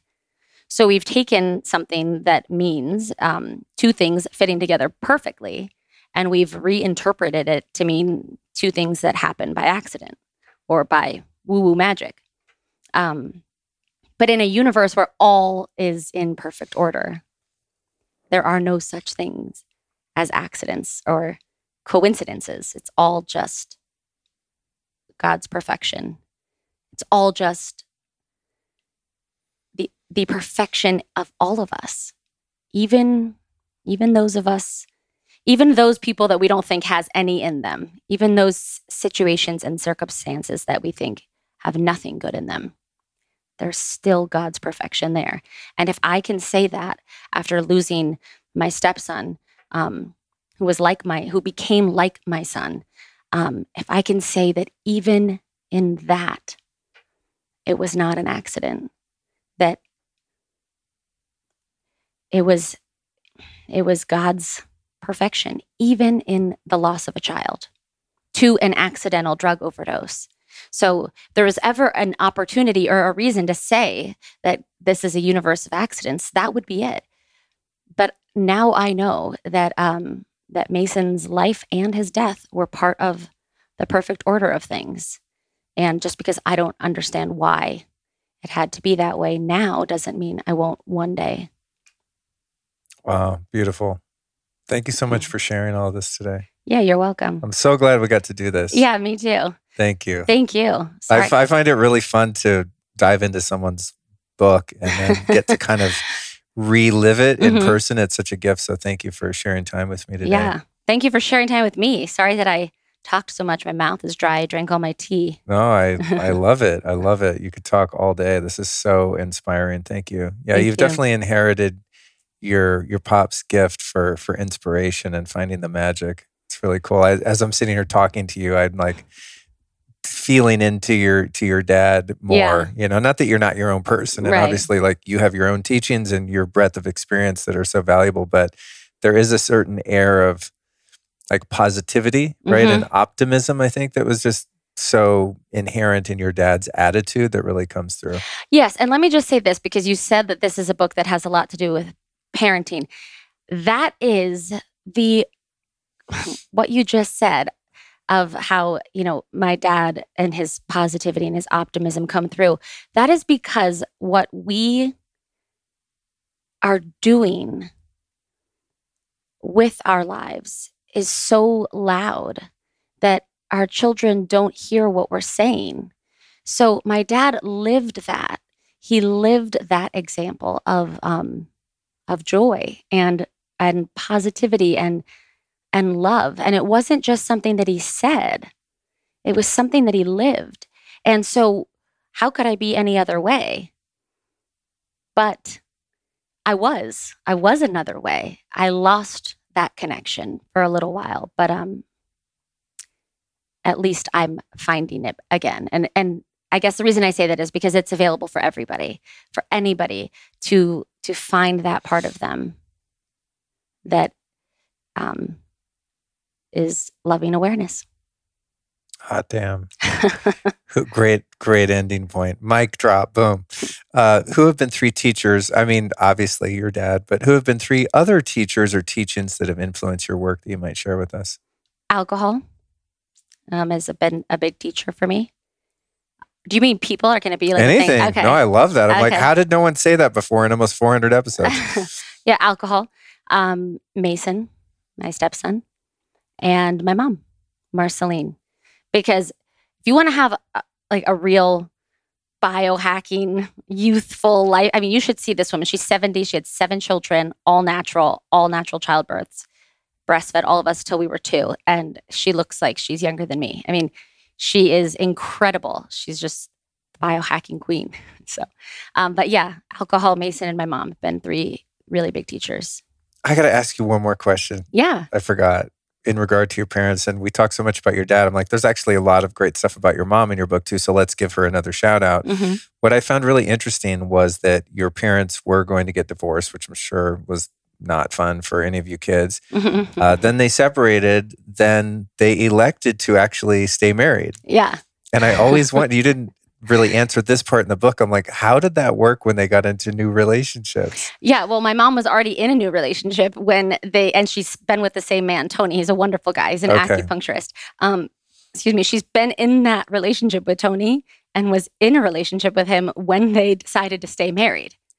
So imagine what that was like. I'm sure it wasn't great between my mom and Tony, but I wasn't privy to it. So I don't know. I couldn't tell you. But yeah, they were going to they were going to get divorced, and they were having like a lot of angry, bitter fights. And suddenly money was a topic, and there was just resentment, bitter resentment. And in that time, my dad became extremely depressed and was just, I don't know, I want to say like just really struggling to like apply his own work to his life now that he was experiencing a difficult situation that was outside of his control. His wife was leaving him. That was it. And he wrote The Power of Intention during that depression, in the midst of that depression. In fact, writing that book is what pulled him out of it. Wow. Yeah. Pressure makes the diamond. Yeah. And a lot of people, I think, don't realize that he wrote that book, which became the second biggest seller of his after Your Erroneous Zones. Then it was Power of Intention. And again, it was during a time of deep despair for him, where he was really having to do the work for himself again. And anyway, after he wrote that book, and he was like on a speaking tour, and he was no longer in his depression, they decided that they didn't need to get divorced, and that they didn't need to split up money, and that they didn't need to have attorneys tell them what they already knew, which was that they wanted to stay friends, but they didn't want to stay married. And so they stayed married and became really good friends. Wow. And they recommitted to each other through love. And I have to tell you this, my parents' relationship became closer and better and stronger afterward. In fact, so much so that they spoke on the phone. There was no person that my dad talked to on the phone more than my mom, and vice versa. They became each other's truest, best friends, and had a love for each other that was just what we all should aspire to have, you know? Wow. Thank you for sharing that. I'm glad I remembered that. That was one thing in the book. I'm like, how does that work? Mm-hmm. You know? But I mean, it's very aspirational, right? I mean, one could hope when we're in love with someone, right? Pre-breakup, it's like, we're going to be friends forever. I mean, don't we all say that, right? You know, if anything ever happens, let's promise we'll be. And it's like, well, people change, people grow, some people don't grow, et cetera. And then, you know, it's not that often that's the case, you know? Yeah. Or that as people enter into new relationships, that's still healthy and feasible in any way. So I think that's what caught me too. I can't imagine ever not being with my beloved Allison, but if we did, like, I can't be Tony. You know what I'm saying? Like, it takes a special person to be Tony. I could not be Tony either. Yeah. In fact, acupuncture is working miracles. Yeah, exactly. They're all incredible. And that's because like attracts like. Yeah. Elevated way to handle that. So thank you for sharing. Yeah. Where can people find you? Any social media, website, book, anything you want to plug here at the end? Well, the knowing. So thank you for graciously having the book on display like this. I always have the books here in the videos. But it's still fun when it's mine. It is, yeah. More sometimes it's like a cheat sheet too. I'll be like, oh, I want to read this one page or something. Yeah. But I'm on Facebook and Instagram and all of the I don't know if I'm on Twitter, but all of the normal social media things, Serena Dyer or Serena Dyer Pisoni, like my name is on the book. It's my married name. Okay, great. Yeah. Well, thank you so much for coming today. Thank you for having me. Yeah, my pleasure. Yeah, thank you. Well, thank you so much for joining myself and Serena for this conversation. This was a real treat for me, not only because I'm such a huge fan of Wayne Dyer's work, but also to really see the contrast of the spiritual lessons that Serena and her siblings were able to learn growing up in what I would perceive to be a totally ideal, conscious, awake, spiritual household. I think it's really interesting that she and I shared so many of the lessons and struggles along the way, even though my childhood experience was in such stark contrast to hers. So it just goes to show that we all come here with a karmic plan and lessons to learn, and that sometimes our environment doesn't necessarily indicate an easy path or an easy life. So it was just really inspiring for me to sit down and have this chat with her. And she's just so cool. I mean, we just vibed and just had a great time. And so it was meaningful to me on a lot of levels. And I'm hoping that it was for you as well. And chances are, if you got to the end of the episode and you're hearing my voice now, you enjoyed the conversation. And as always, if you did, please feel free to share it with some friends. That's really the best way you can support the Lifestylist podcast. I'd also like to invite you to join me next week for episode 368. It's a bit of a departure from this feel-good love fest of a conversation we shared today. It's called Not Just for Sleep, Melatonin, the Master Molecule and Next Level Biohacks with my friend, Dr. John Lawrence. Every once in a while, I interview someone and we end up becoming buds. And that was the case with Dr. John. This guy's he's just the coolest guy. And he's on just another level of understanding when it comes to natural healing and alternative medicine. And his products at mitozen.com/Luke are just incredible. I mean, I'm like, how did I even live without knowing about these? I was introduced to Dr. John. I don't even think anyone calls him that, because Dr. John always reminds me of one of my favorite singers, musicians, Dr. John from New Orleans. Anywho, Dr. John was introduced to me by Ben Greenfield. I heard him on Ben's show and I was like, oh my God, I got to interview this guy. He's just on some next level stuff. And Ben was kind enough to introduce us, and now we've become great friends. And he's been just a real solid support system in my life and someone that I'm learning so much from. So I'm really excited to share next week's episode with you, as that conversation goes into much more than sleep and melatonin. I mean, we really cover some ground there. So make sure to tune in next week and learn about some very, very cutting edge supplementation routines and just a very different way to think about health. I'd also like to invite you to join me on my Telegram channel for uncensored content about current world affairs. There are many news feeds and memes and thoughts that I feel called to share in the current dire state we find ourselves in as a species here on planet Earth. And I'm unable to do that on the censored, more fascistic platforms like Instagram, Facebook, and Twitter, let alone on this podcast, which is hosted, of course, at Apple. So I just couldn't keep this information in. So I went ahead and started a Telegram channel, which seems to be a relatively safe place to post the forbidden ideas. You know, how dare we ask questions about current affairs, right? We're supposed to just fall in line and do what the news tells us. Just sit in front of the TV and just go, okay, I do what the TV says, follow the science. Well, there's a lot of science out there. The only problem is much of it is suppressed. So here's what you do. You download the Telegram app. It's free. If you don't already have it, once you have the app, you can go to lukestory.com/telegram. That's lukestory.com/telegram. And that link will take you directly to my Telegram channel. It's not for the faint at heart. So if you want to stick with the positive, feel-good message of this podcast and my other social media channels, don't say I didn't warn you. There's some pretty alarming material on that channel. But again, there are things that I feel just need to be said. I mean, if there's a hill we're going to die on, this is the hill. So that's where you'll find me there again at lukestory.com/telegram. That said, despite the doom and gloom that you'll find there on that channel, I want to just encourage everyone to not lose faith and lose hope, because humanity always prevails. And I truly believe that humanity as a whole is on its way up the scale of consciousness. And as dark and scary as things can be when you look at a place like Australia or Canada and even the United States and really all over the world, in some places worse than others, it seems to be at times that the forces of darkness and evil are taking over. It's my understanding and perspective that these forces have really always been at play. They've just always been kind of hidden and lurking in the shadows, and throughout history have emerged with the face of a totalitarian leader or dictator.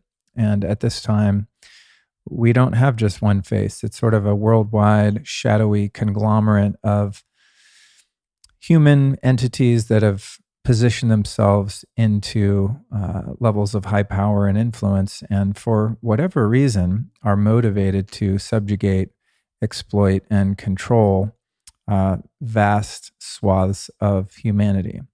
And I'm one that truly believes in personal freedom, liberation, and the pursuit of happiness. And so I believe that what we're seeing now is just really the crumbling of an old paradigm. And if we can find ways to stay out of the fear and the condemnation and the hate and anger and resentment, and really just work on elevating our individual consciousness one by one, that consciousness will continue to rise above, and these old structures will, however slowly, begin to crumble as we build new structures for cultures and societies of equanimity and fairness, transparency, honesty, and freedom. So that's what I'm about, and I can kind of talk about those things, but I can't necessarily point to some of the issues that we're facing. So that's why I started that channel, and hope that you enjoy it. If you decide to venture over there, just put on your big boy and big girl pants and get ready for some pretty harsh red pills. And with that, my friends, I'm going to bid you farewell. Thank you for supporting the show and our sponsors, Beekeepers Naturals, Eaton Hemp, and Blue Blocks. I love the brands that I work with. I use all of their products legit, like every day, actually. Actually, you know what? I think I'm out of my Beekeepers Naturals right at the moment of this recording, which reminds me I need to email them and see if I can mooch some product off them. But I got my Eaton Hemp here. I've got a couple Blue Blocks products in the house that I'm using. So I'm very grateful for all of these brands that support the show. And I'm grateful for those of you that find value in those brands. And, you know, in a perfect world, I wouldn't have to have any advertising on the show. But the fact is, it costs a lot of money to produce the show and to allow me the time to do the work that I do to keep it going with consistency and hopefully as high value as possible. So thank you very much. Keep the faith. And I'll be back next week for episode 368 with Dr. John Lawrence.